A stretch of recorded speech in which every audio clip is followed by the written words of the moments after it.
Hello दोस्तों, आप सभी का रोचक कथाएं चैनल में स्वागत है। आज मैं आपको बहुला व्रत की कथा सुनाने जा रही हूँ। तो शुरू करते हैं आज की कथा।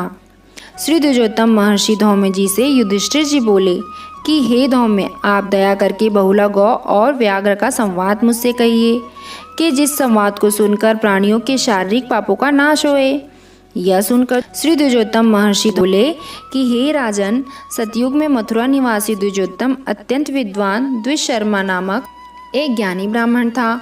उस ब्राह्मण ने एक श्वेत रंग की पीली पूंछ वाली अत्यंत सीधी सुंदर श्रृंग युक्त और बहुत दूध देने वाली बहुला नामक गौ को पाला था। उस गौ की सेवा के लिए गोभिल नामक एक मनुष्य नियत था। हे राजन, वह गौ यमुना नदी के तट पर कोमल घासों को नित्य चरा करती थी।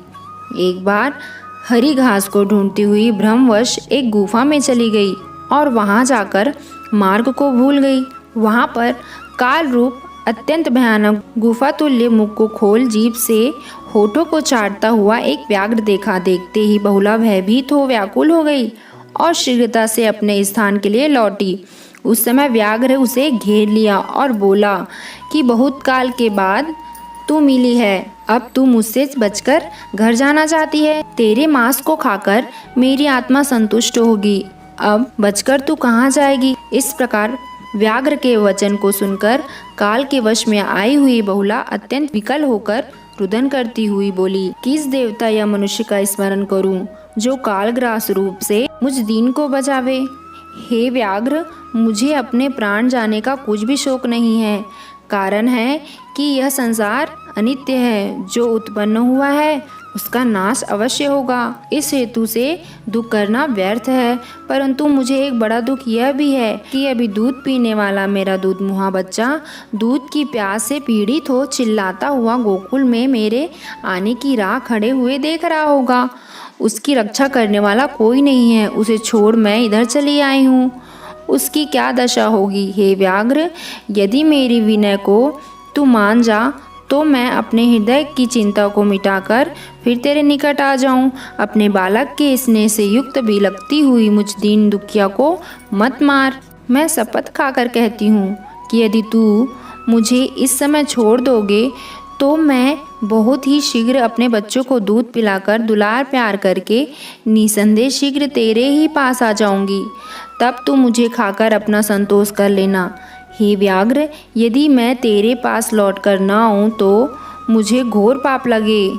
जो दूसरों से बैर रखने से होता है वह पाप मुझे भी होए यदि मैं तेरे पास न आऊँ। और जैसे विश्वासघात करने व झूठ बोलने का व जीविका हरण करने का जो महापाप होता है वह सब पाप मुझे हो जाए, मैं अगर लौटकर तेरे पास न आऊं। इस भांति बहुला के कथन को सुनकर व्याघ्र बोला कि ऐसा कौन मूर्ख है जो सम्मुख आए हुए अपने शिकार को छोड़कर बैठे बैठे तेरे आने की प्रतीक्षा करे।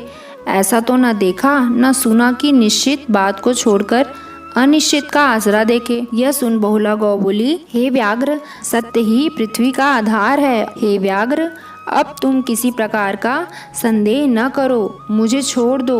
मैं अपने शपथ को अवश्य सत्य करूंगी।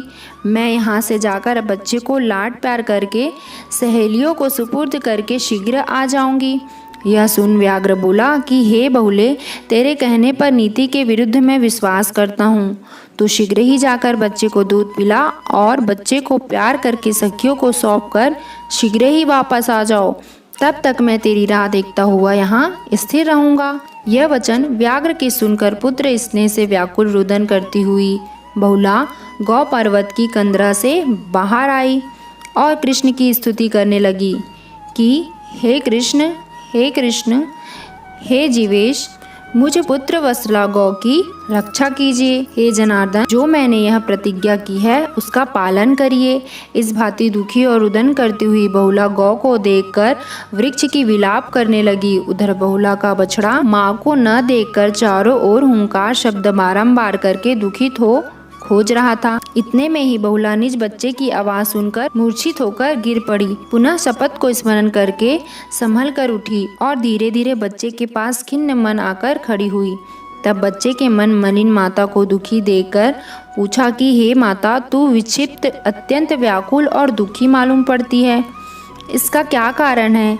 यह सुन गौ बोली कि हे वत्स, तू दूध पी ले, मेरे दुख को पूछकर क्या करेगा। मैं तेरे स्नेह से यहाँ आई हूँ, जिस तरह से हुए अपनी तृप्ति कर। आज जंगल में मुझे एक व्याघ्र मिला, वह मुझे खाने को दौड़ा। उससे मैं अनेक भांति के शपथ करके कहा कि मैं अपने बच्चे को दूध पिलाकर फिर आऊँगी, तब खा लेना। सो हे पुत्र, आज से मैं सदा के लिए अब तुझसे अलग होती हूँ। तू सदैव अपने साथियों के संग इसी गोकुल में रहना।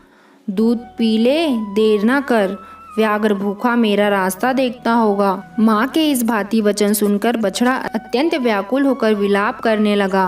हे राजन युधिष्ठिर, माता बहुला अनेक भांति बच्चे को प्यार कर और समझाकर अपनी सखियों के साथ पुत्र को अर्पण करके बारंबार पीछे लौट लौट कर देखती हुई वह गौ जहाँ कार रूप व्याघ्र था वहाँ गई। वहाँ पर विकराल भयंकर रूप व्याघ्र खड़े हुए राह देख रहा था।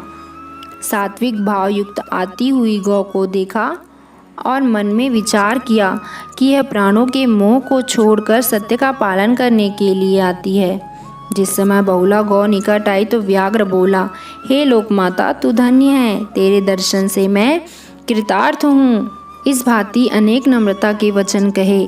बहुला बोली, हे व्याघ्र, तू बहुत देर से भूखा है, मुझे खाकर अपनी आत्मा को तृप्त कर, मैं इसलिए शीघ्र ही यहाँ आई हूँ। यह सुनकर व्याघ्र बोला, हे देवी, अब तू मेरे ऊपर क्षमा कर, आज तेरे दर्शन से मैं व्याघ्र योनि से मुक्त हुआ।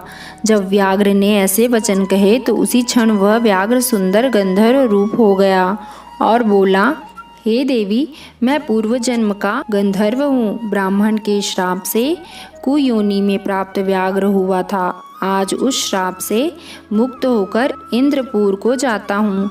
इस भांति कहकर गौ को प्रणाम करके आकाश मंडल द्वारा यहाँ से चला गया। इधर बहुला गौ भी वहाँ से लौटकर अपने गोकुल में आई। उसका बच्चा भी माँ माँ शब्द करके दौड़ा और दूध पीने लगा। सखियाँ सब मिली, देवतागण प्रसन्न होकर नगाड़ा बजाने लगे।